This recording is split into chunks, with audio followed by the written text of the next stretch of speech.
नमस्कार, जय हिंद प्यारे साथियों। स्वागत है आप सभी का आपके अपने यूट्यूब चैनल अमन स्टडी पॉइंट में। साथियों, हाजिर हैं एक और हिंदी के वीडियो के साथ, जिसमें हिंदी के महत्वपूर्ण प्रश्नों को देखेंगे। और यह video UP TET, C TET, super TET और केबीएस के लिए महत्वपूर्ण होने वाला है। तो चलिए शुरू करते हैं वीडियो को, और वीडियो में पूरे अंत तक बने रहिएगा। तो साथियों, पहला प्रश्न है आप सभी के स्क्रीन पर। निम्नलिखित में से कौन सा शब्द समूहवाचक संज्ञा नहीं है? ऑप्शन है आप सभी के स्क्रीन पर साथियों: सभा, कक्षा, भीड़ और दौड़। तो यहाँ पर जो कक्षा है ये भी समूहवाचक संज्ञा है, सभा और भीड़ ये सभी जो है समूहवाचक संज्ञा है। प्रश्न में पूछा गया है कि कौन सा समूहवाचक संज्ञा नहीं है। तो ऑप्शन हमारा साथियों जो जाएगा, सही जवाब हमारा हो जाएगा ऑप्शन नंबर डी, यानी कि यहाँ पर जो दौड़ शब्द है यह समूहवाचक संज्ञा न होकर एक भाववाचक संज्ञा का उदाहरण है। तो राइट आंसर लगाएंगे डी के साथ। और समूहवाचक संज्ञा जो होता है साथियों, समूहवाचक संज्ञा शब्द वे होते हैं जिससे किसी समूह का बोध हो। जैसे गढ़ हो गया, तो गढ़ में जनता गढ़ आप लगा सकते हैं, गढ़, जनता गढ़। तो यहाँ पर जो है ये समूहवाचक हो जाएगा, या फिर ये बहुवचन भी हो जाएगा, एक से अधिक। तो चलेंगे साथियों अगले प्रश्न की ओर। निम्नलिखित विकल्पों में से किस विकल्प में सभी शब्द व्यक्तिवाचक संज्ञाएं हैं? राम, रामचरितमानस, गंगा, कृष्ण, कामायनी, मिठास। तो ये तो नहीं होगा। लखनऊ, आम, बुढ़ापा, ये भी नहीं होगा। बुढ़ापा आ गया है, यहाँ पर भाववाचक संज्ञा है। मिठास भी भाववाचक संज्ञा है। ममता, वकील और पुस्तक। वकील जो है यह जातिवाचक संज्ञा है, इसलिए हमारा सही जवाब जो जाएगा साथियों ऑप्शन नंबर ए के साथ जाएगा। तो ए के साथ आंसर लगाएंगे। चलेंगे अगले प्रश्न की ओर। अगला प्रश्न है, जो शब्द कौन सा सर्वनाम है? तो सर्वनाम पूछा गया साथियों, और यहाँ पर जो निश्चयवाचक सर्वनाम, निजवाचक सर्वनाम, संबंधवाचक सर्वनाम या फिर पुरुषवाचक सर्वनाम। तो यहाँ पर साथियों इसका सही जवाब हो जाएगा संबंधवाचक सर्वनाम का उदाहरण है जो। चलेंगे साथियों अगले प्रश्न की ओर। और सर्वनाम की बात करें तो सर्वनाम के 6 भेद होते हैं: पुरुषवाचक सर्वनाम, निजवाचक सर्वनाम, निश्चयवाचक सर्वनाम, अनिश्चयवाचक सर्वनाम, संबंधवाचक सर्वनाम और एक होता है आपका प्रश्नवाचक सर्वनाम। तो चलेंगे अगले प्रश्न की ओर, देखेंगे अगले प्रश्न को।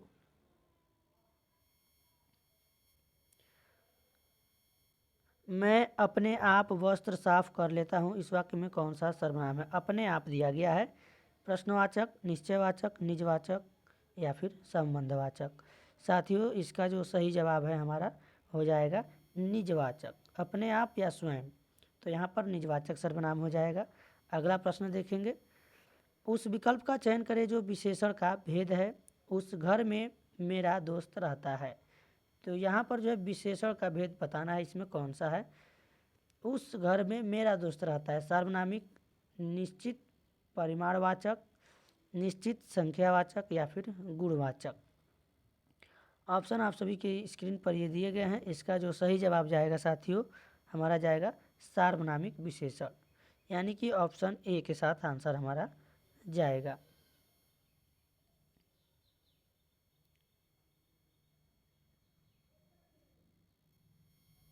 अगला प्रश्न है साथियों, उत्कर्ष एक कुशाग्र विद्यार्थी है, यहाँ कुशाग्र कौन सा विशेषण है? तो कुशाग्र पूछा गया है परिमाणबोधक, सार्वनामिक, संख्यावाचक या फिर गुणवाचक। तो यहाँ पर साथियों यह हो जाएगा गुणवाचक विशेषण। ऑप्शन नंबर डी इसका सही जवाब होगा। चलेंगे अगले प्रश्न की ओर। हिंदी वर्णमाला में अंतस्थ व्यंजन कौन से हैं? तो ऑप्शन आप सभी के स्क्रीन पर है। यहाँ पर साथियों जो हमारा सही जवाब जाएगा ऑप्शन नंबर बी के साथ जाएगा। य, र, ल, व ये जो है अंतस्थ व्यंजन के अंतर्गत आते हैं। बाकी यहाँ पर छ, त्र, ज्ञ देख रहे हैं, यह जो है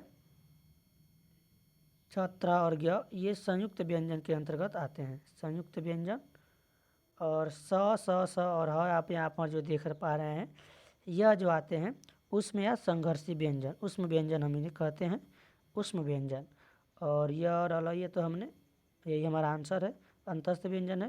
च, छ, ज और झ यह जो है स्पर्श व्यंजन के अंतर्गत आते हैं, या फिर तालव्य, तालव्य भी कर सकते हैं स्पर्श, तो ये तालव्य है। कंठ तालु मूर्धा और दंत यवष्ट, ये जो इस प्रकार से हम लोग इसको याद करते हैं। चलेंगे अगले प्रश्न की ओर। जिस क्रिया से संचालित व्यापार का फल कर्ता को छोड़कर कर्म पर पड़ता है उसे कौन सी क्रिया कहते हैं। तो यहाँ पर जब कर्म होगा तो वहाँ पर क्या होगा, सकर्मक क्रिया होगी, और जब कर्म नहीं होगा तो क्या होगा, अकर्मक क्रिया होगी।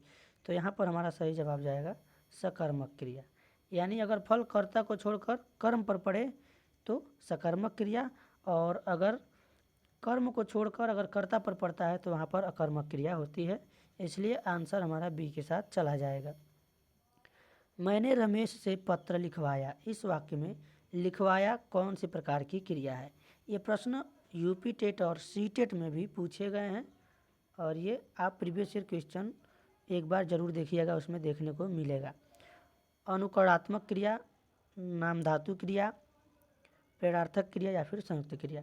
तो अगर किसी भी वाक्य में कोई कार्य स्वयं न करके किसी और से कराया जाता है तो वहाँ पर जो है साथियों हमारा प्रेरणार्थक क्रिया होती है। तो यहाँ पर जो है ऑप्शन नंबर सी हमारा सही जवाब होगा। चलेंगे अगले प्रश्न की ओर। जटिल का विलोम होगा, जटिल का सरल, कठिन, कुटिल या फिर टेढ़ा। तो जो चीज़ जटिल है अगर उसका हम उल्टा करेंगे तो वही क्या हो जाएगा, सरल हो जाएगा। तो ऑप्शन नंबर ए इस प्रश्न का जो है सही जवाब हो जाएगा। ग्रस्त का विलोम शब्द है, ग्रस्त का विलोम बताना है यहाँ पर।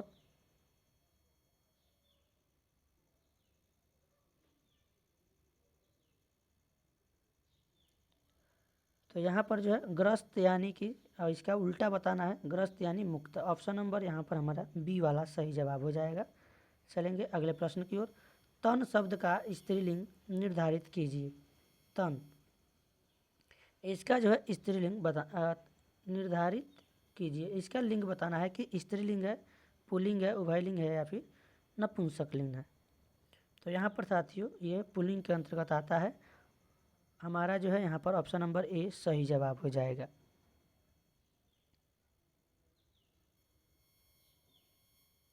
स्त्रीलिंग शब्द है, यहाँ पर स्त्रीलिंग सलाद, सारस, सनक या फिर सलाम। तो यहाँ पर स्त्रीलिंग हो जाएगा सनक, ये जो है स्त्रीलिंग के अंतर्गत आएगा। आंसर हमारा बी होगा। चलेंगे अगले प्रश्न की ओर। निम्नलिखित विकल्पों में से एक वचन शब्द कौन सा है। दर्शन, नदी, घरों, ये तो बहुवचन हो जाएगा।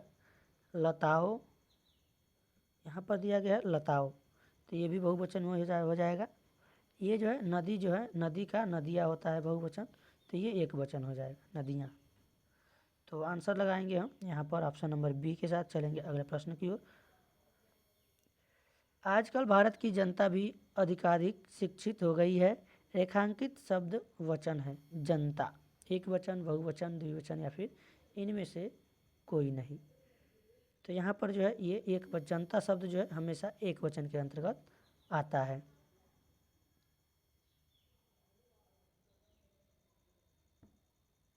एक चीज़ आपको यहाँ पर मैं बता दूँ, जहाँ भी आपको समूहवाचक संज्ञा देखने को मिले, समूहवाचक संज्ञा, यह जो है जो जनता शब्द है यह समूहवाचक संज्ञा के अंतर्गत आता है, और ये जो है हमेशा एक वचन में प्रयोग होती हैं।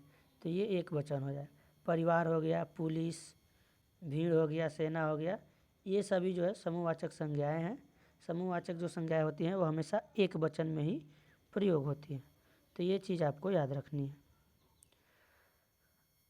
अल्पज्ञ का विलोम शब्द है सर्वज्ञ, अभिज्ञ, अवज्ञ या फिर कृतज्ञ। तो अल्पज्ञ का हो जाएगा सर्वज्ञ। ऑप्शन नंबर ए जो है इसका सही जवाब हो जाएगा। अभिज्ञ का होता है अनभिज्ञ, कृतज्ञ का कृतघ्न होता है, कृतघ्न, ये इसका विलोम होता है। अभिज्ञ का अनभिज्ञ होता है। अगला प्रश्न देखेंगे। निम्नलिखित शब्दों में से कौन सा शब्द सूर्य का पर्यायवाची नहीं है। तो यहाँ पर तीन जो है सूर्य के पर्यायवाची हैं, बाकी जो है सूर्य के पर्यायवाची नहीं हैं।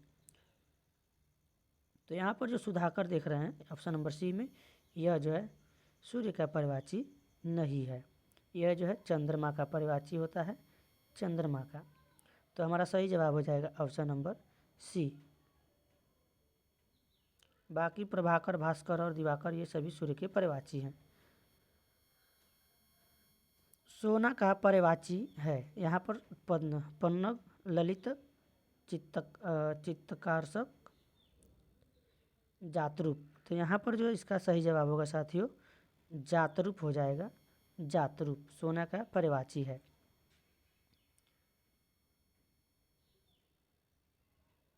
यहाँ पर जो ललित देख रहे हैं साथियों, इसका पर्यवाची जो होता है रमणीय होता है। रमणीय,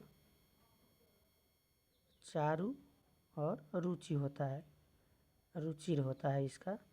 और जो पन्नग दिया गया है साथियों, इसका जो पर्यवाची शब्द होता है, पन्नग का पर्यवाची शब्द होता है साथियों नाग या फिर भुजंग, और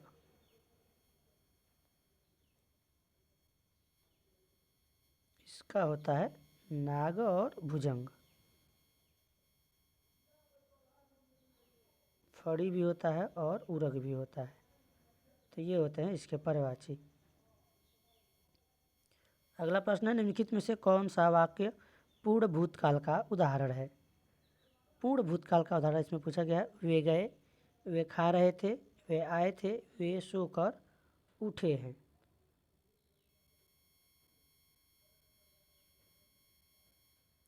तो यहाँ पर कहा गया है पूर्ण भूतकाल, यानी कि जो कार्य है भूतकाल में पूरा हो चुका है।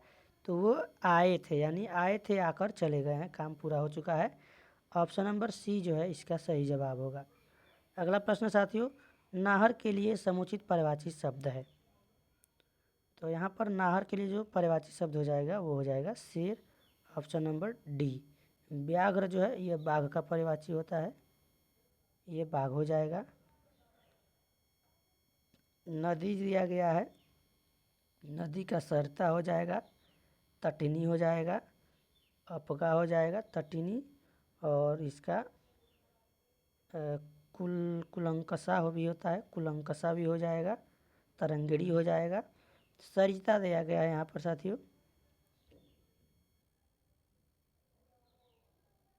यह लघु सरिता का बहता जल, आपने पोयम पढ़ा होगा। तो व्याघ्र ये बाघ का होता है। फिलहाल जो है हमारा आंसर यहाँ पर जो जाएगा डी के साथ जाएगा, यह जो है शेर हो जाएगा। तो साथियों आज के वीडियो में बस इतना ही, मिलेंगे नेक्स्ट वीडियो में, तब तक के लिए धन्यवाद। जय हिंद।